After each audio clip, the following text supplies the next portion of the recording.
Hi there, hope you're well. In this video I'm going to take a very quick look, an overview if you like, of the new Trend T12 router. This is a premium half-inch router, replaces the T11 alongside its sibling the T14.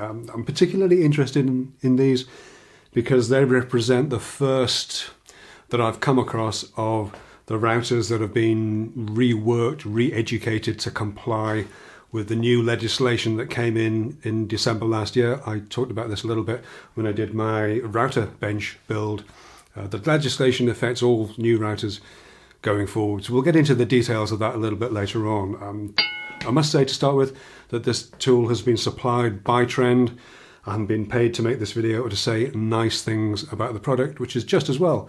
Because I want to start with a criticism. The router is terrific, but it comes packaged in this plastic case, which leaves a lot to be desired, to be perfectly honest. It feels like this should be housing a 50 quid supermarket special, not £500 worth of premium router. It feels disappointing, it feels cheap, and the router itself is anything but that.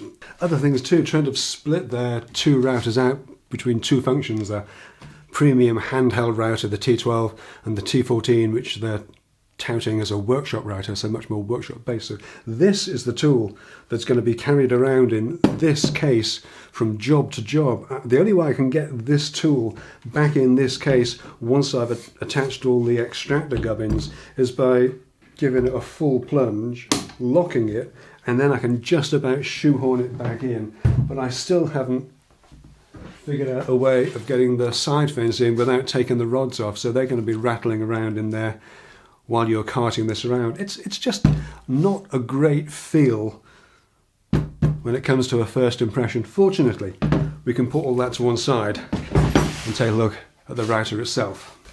So previously, the top of the tree router from Trend was the T11. I've had this one for years. Big half-inch router, doing all the usual big half-inch router things. You can see fairly clearly the progression from the T11 to the T12. Obviously it's a little bit more ergonomic in the hand grips, better angles on them, that kind of thing. I'm not going to go into the specs, I'll link those up down below, but the bits that you might be interested in: 2300 watt motor, 80mm depth of plunge, almost 3 inches at the throat, at the mouth 73mm, so capable of taking a 50mm bit, so panel raisers, that kind of thing. As I said before, this one's aimed principally for handheld use, so lots of time spent in a kitchen worktop jig and cutting mortises for locks and all that kind of thing. That's where the 80mm depth of plunge really comes in handy. A couple of things have changed from the T11. It's gone from sort of left-hand drive to right-hand drive. On the T11, the switch was on the left and the plunge lock was on the right. We've had a couple of changes to those with the T12. They've flipped around. On the right, we've got a nice trigger unit with a locking button, and on the left we've had a bit of a change. I'll have to turn this around to show you, in that the plunge is nice and smooth, but it's got a quick lock action, so a single press and then that locks it, and easy to release. So you could plunge it to your set depth, single press to lock it, make your cut, release, and you're done. Really nice, no problems with any of that. They've changed the depth of cut scale a little bit. I think I prefer the old one. It was nice and clear on the front and really easy to lock. This one's a rotary sort of dial approach, and I find the locking action a little bit fiddly because my knuckles keep catching on the ergonomic handle here. Maybe it's something you'll get used to. We'll see. But I do find that a little bit more awkward to use. Most of the time though, I'm probably going to be setting that depth against a scrap of whatever it is that I'm using and locking it off that way. So I don't think the scale is too much of an issue.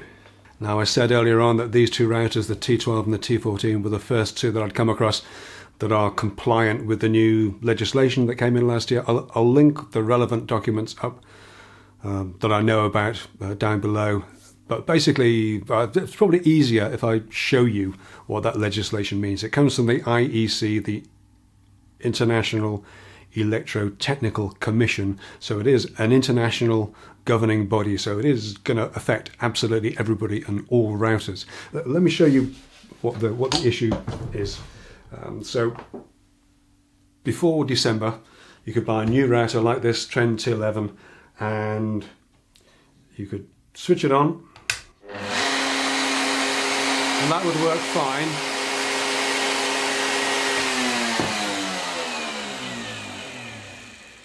And if the power was cut, that would happen, obviously. If the power comes back on,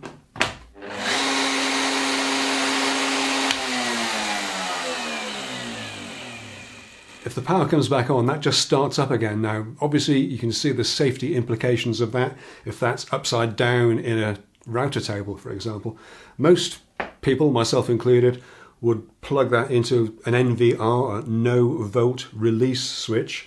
I've got one on my router bench, and I recommend that everybody has one on theirs. And what that does is, in the event of the power supply being cut, it requires a physical intervention from the user to get the power back on. It's those red and green safety switches you see on commonly. What happens with the new ones, the T12 and the T14, is that if you plug that in, power it up, I've got to lock it as well. Now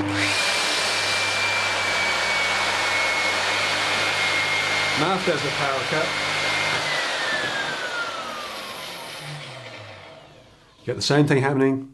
It powers itself down, but when the power comes back on, nothing happens, because effectively there's an NVR switch. It's not an NVR switch, but it has NVR type functionality built into the handle here. So you've got to take it off and physically power it up again. Now that's obviously a good safety feature to have, but you can see what a pain in the neck that would be if that's mounted upside down in a table, in a bench, because you've got to get under there and hit that switch just to get it working again. You can't use this through an NVR. The NVR doesn't cancel that out. That's always active. So that's really problematic. So what Trend have done is, to replace the old T11, they've made two completely separate routers. This one, the T12, which is geared up for handheld use, and they make a T14, which they're describing as a workshop router, so much more intended for table mounting, for bench mounting.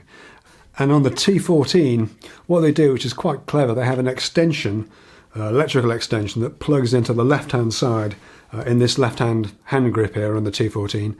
And that gives you, in essence, a replacement, a remote control for a remote NVR switch. It gives you the same sort of functionality as an NVR. But of course, that extra functionality comes at a price. The T14 carries a £120 premium, as far as I can tell, over the T12. That's not actually that much. You can spend half that much just on a plug-in NVR for a router table, for example. But it's still quite a lot of money on top of what is already a fairly expensive router. The list price for the T14 is, including that, almost £720. That's a decent chunk of change. I think that's dangerously close to what you might spend on a router lift and milling motor, if that's the direction you want to go for a static routing solution. But that's where we are with this at the moment. Certainly very interested to see how this goes. Very interested to see how the T14 works out as well. I know my YouTube pals, Matt at Badger Workshop and Leo at the Handicraft channel, both have a T14, so maybe we can get together and compare notes sometime. But this is going to be my go-to half-inch router for the next sort of few weeks, couple of months maybe. I've got quite a lot of routing stuff coming up, what with the MFT tops and all that kind of thing. So stay tuned for all of that. But I'll call this one done for now. Thank you very much indeed for taking a look. Thank you, as always, to my amazing Patreon supporters and YouTube members whose incredible patience really helps me to keep the lights on here, and whose conversations really help me out. I hadn't considered plunging this fully to get it back in the box until Gary on my Patreon mentioned that to me. So thanks for that, Gary. So yeah, that's it for this one. Thanks for taking a look, and I'll see you in the next one. All right, take care.